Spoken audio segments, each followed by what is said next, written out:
started to realize that I understood things better than most players I played with. It wasn't like I had to be an IGL, but I just knew I had really good game sense. But not only is he tactically brought so much to the team, no in-game leader is fragging like this guy, while also implementing a really deep tactical style to the game. The Astralis era is absolutely cemented. I'd say gla1ve. Astralis is probably the best team in the world right now. They're really in form, and I think gla1ve has a good idea of how they should play and how their system works. Yeah, someone called him the best in-game leader on the planet. I mean, he's putting up superstar numbers. So it was another thing. I don't know what happened in my career, but I knew that I had to get back to the top. And here's gla1ve getting it done. He's raised him down for an ace! I don't know, he's gonna have to run, stop the defuse. Ladies and gentlemen, gla1ve has found success. And now for the first time in Red Hole, season 8, Astralis are the champions of ESL Colin. And for the first time in history, the best of all fucking time. But I knew that at some point I'm gonna get the chance to be like the best in-game leader in the world.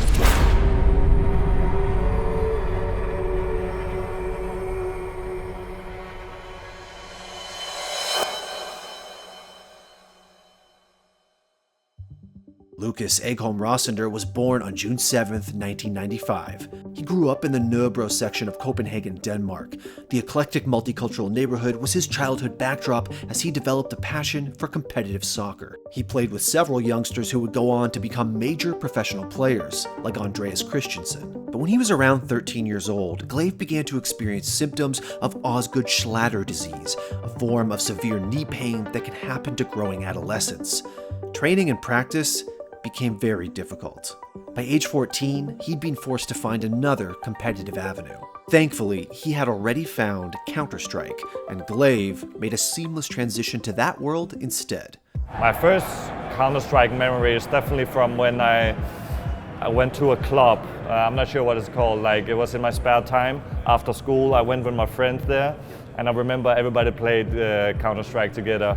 It was like you could book 1 hour to use the computer, and then you could play with your friends. And I think I did that like almost every day. I played 1 hour, and then I got my mom to buy the game for me. Talking with one of his friends who just happened to use the handled device, Lukas asked for a cool alias he could use. When me and device was 14 years old, we were pretty good friends, and we were just we're still, but we were really good friends even back then. I thought that device had a really cool nickname, and I asked him don't you have like a really cool one for me? And then he came out with gla1ve, and I'm like, this is sick. Really? Yeah. The name gla1ve was born, and he threw himself into CS, playing and watching the game as much as possible, ravenously trying to learn its intricacies by following and watching names like Forrest, GetRight, Karn, and Zonic. While gla1ve found a new competitive outlet, it was also sometimes an emotional one.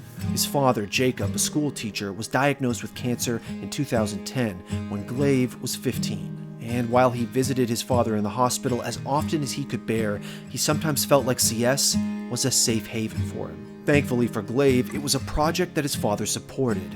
He could see that it meant a lot to his teenage son, and he believed in his potential. And though he passed away in 2012, before gla1ve's peak was even in sight, Jacob Rosander was proven right.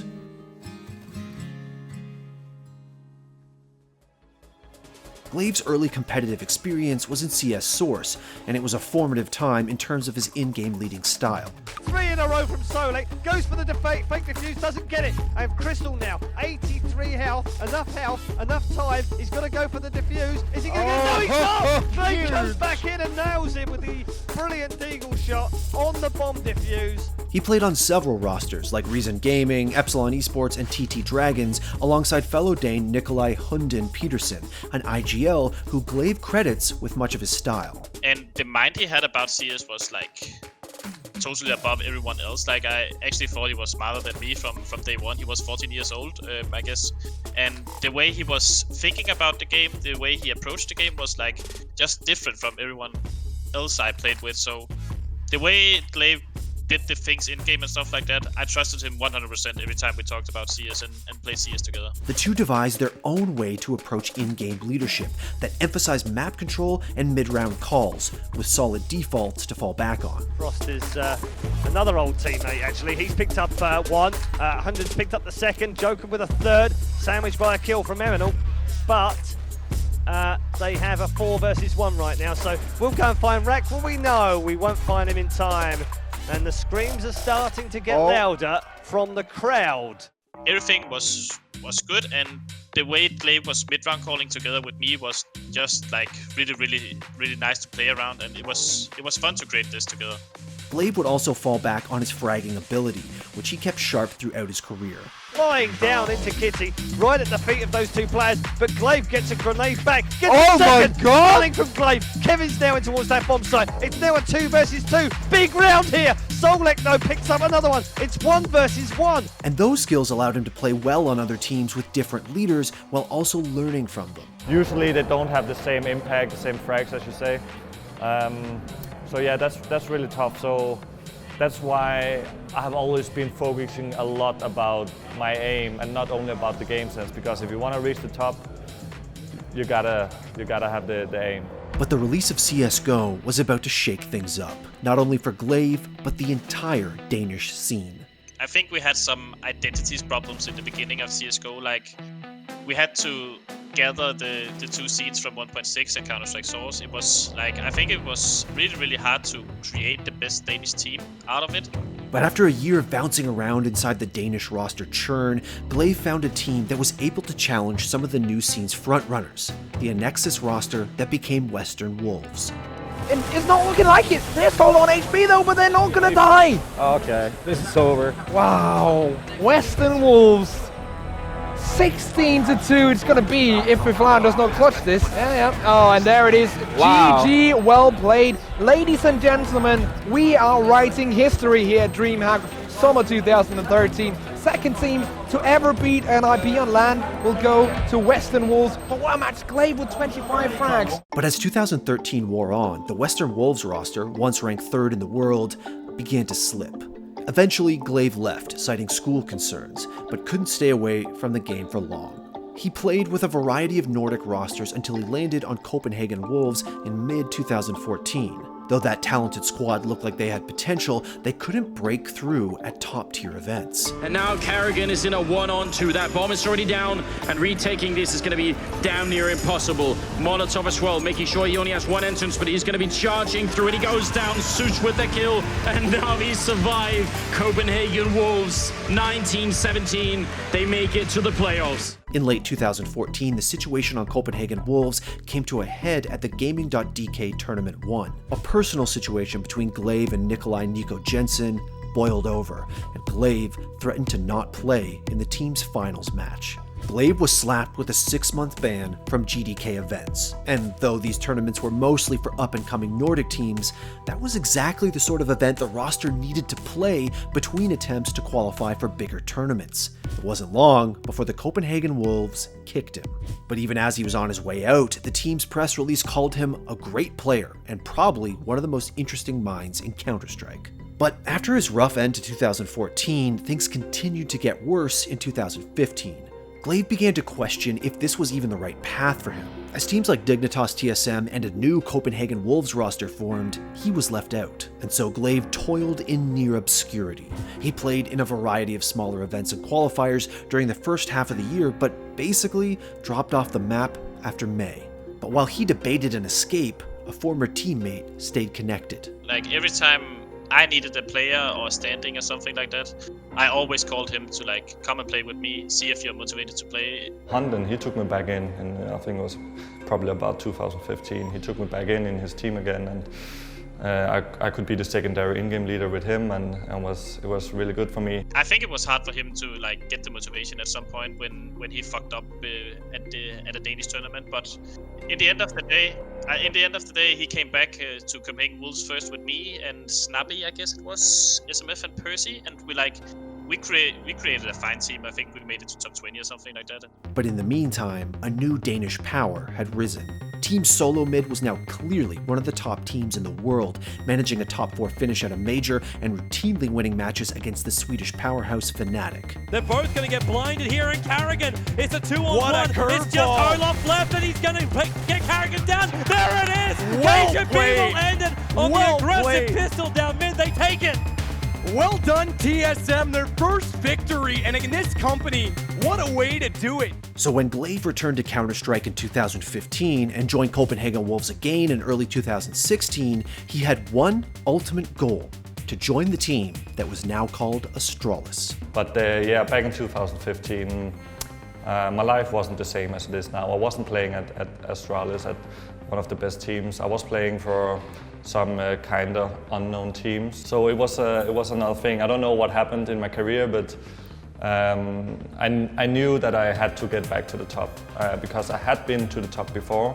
Then I took like 3 months break. I fell a bit down. I had to climb my way back up. But he was determined to show that he could still compete, even playing through a collapsed lung at Assembly Winter 2016. I had 3 collapsed lungs in like 1 year, 1.5 years, and the third I had, it was in February, right before the semi-final at the event in Finland. I had to get the operation down there. I didn't in-game lead back then because I didn't want to, but I knew that at some point there's going to happen something, then I'm gonna get the chance to be like the best in-game leader in the world. Though he may not have known it, gla1ve's determination was about to pay off, and his fragging may have been what gave him the opportunity. Oh, okay, that's awkward. Rollcook and spotted out, and okay, they trade right off. But Freakazoid now, 2 kills under his belt, 6 HP. Oh no, gets shut down. And Astralis needed a replacement for ESL One Cologne 2016 because their newest addition, Kjarby, had played the qualifiers with a different team. The results, given the circumstances, were good. They not only integrated gla1ve into their system, but they managed to finish top 8, retaining their legend status. And all of that despite the fact that Dupree developed appendicitis partway through the tournament, and Astralis were forced to play with their coach, Zonic. Kerrigan's desperate to find one in the smoke. Instead, it's MSL, found by Xyp9x. It's a hero play, and gla1ve will close it. Astralis, 2 status players, 2 stand-in players, keep their legendary status against what was Dignitas's best chance. That is heartbreaking for Dignitas, but my God, Astralis, a sigh of relief, it has to be. gla1ve's profile had only risen since Cologne, but now he finally had his chance to forge a new legacy with Astralis at the top of his region's scene. The team wanted to move away from Kerrigan's looser style, so gla1ve's fit well, a more tactical approach with reliable defaults but razor-sharp mid-round adaptations. I can be a really good early round in-game leader, where I tell them in the beginning of the round what are we going to do this round. But I think what I'm best at, and what I have always been best at, is that if something we doesn't expect happens, then I'm really fast at reading the game at what are we going to do now. With only 3 months until the next major, the team put in work. Astralis had not yet earned a major championship. Could gla1ve be the missing piece of the puzzle? And could the high-powered Astralis lineup be the team gla1ve needed to cement his place in CS history?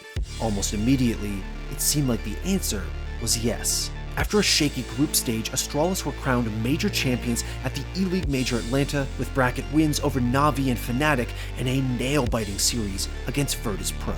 He goes down with the max 7, he can't make it happen. Finally, Pasha coming in with a refrag, but he's down. The bomb has been picked up by Dupree. They get the spray, Neil takes one, and Taz is there. And Astralis, they win the first major championship, 16-14 against Virtus.pro. Unbelievable.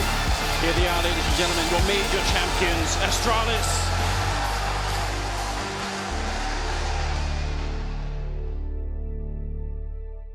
A new-look Astralis proved resilient throughout 2017. A top 4 finish at PGL Major Krakow and various other events that year made them solidly one of the world's best teams. But while 2017 started high, 2018 started with a wake-up call. With Device returning from medical leave, the team suffered a devastating group stage exit at the Boston Major. Both of them with eyes on A. That's high ground advantage. Oh, they spotted him. They definitely knew, and there's the kill. 16-6. Astralis set packing from Cloud9, who continue into the tournament. They're going to play later today. Unfortunately, Anders, for Astralis, for your Danes, they're eliminated. That ends the playoff streak of a couple big players, and it ends no Danish teams into the playoffs in Boston. Not this time. Even worse was Kjarby's departure in February for new Danish organization North, a move that forced Astralis to scramble for a new fifth.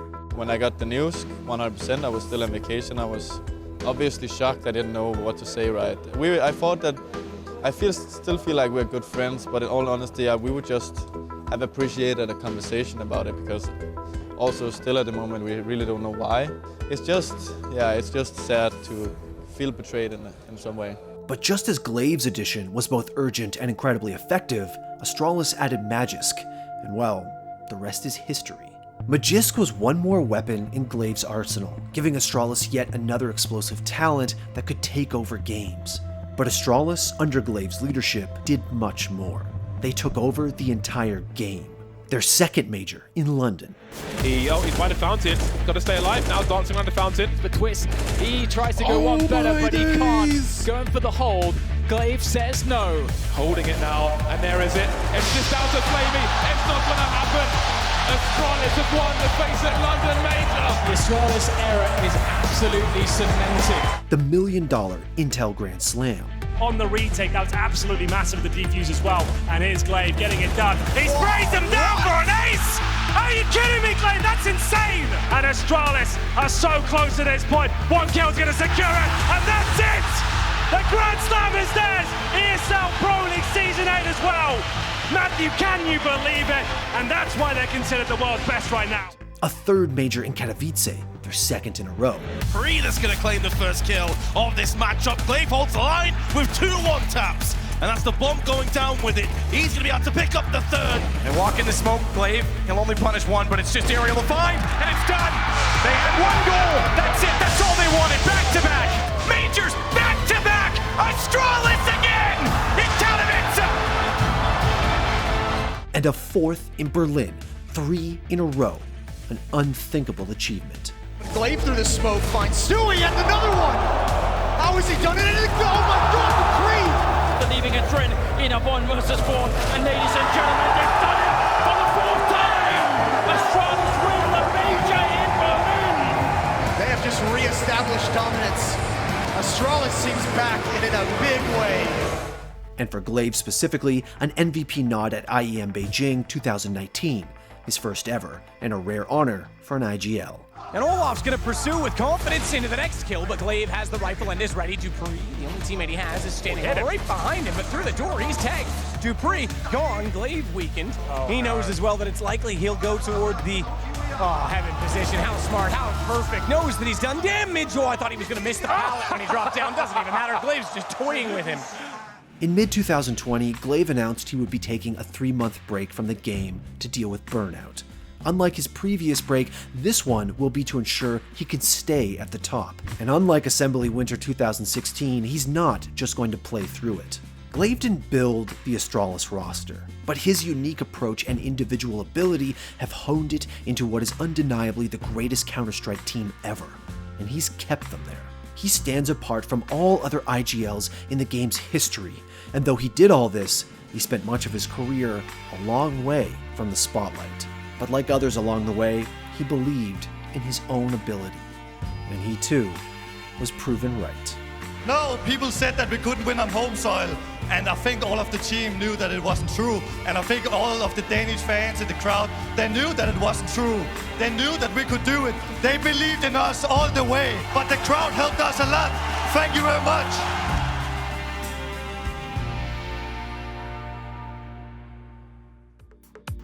Thanks for watching. If you want more content like this, hit the sub button and ring that notification bell. For unique bite-sized videos you won't find anywhere else, hit up our Instagram, Twitter, and Facebook pages.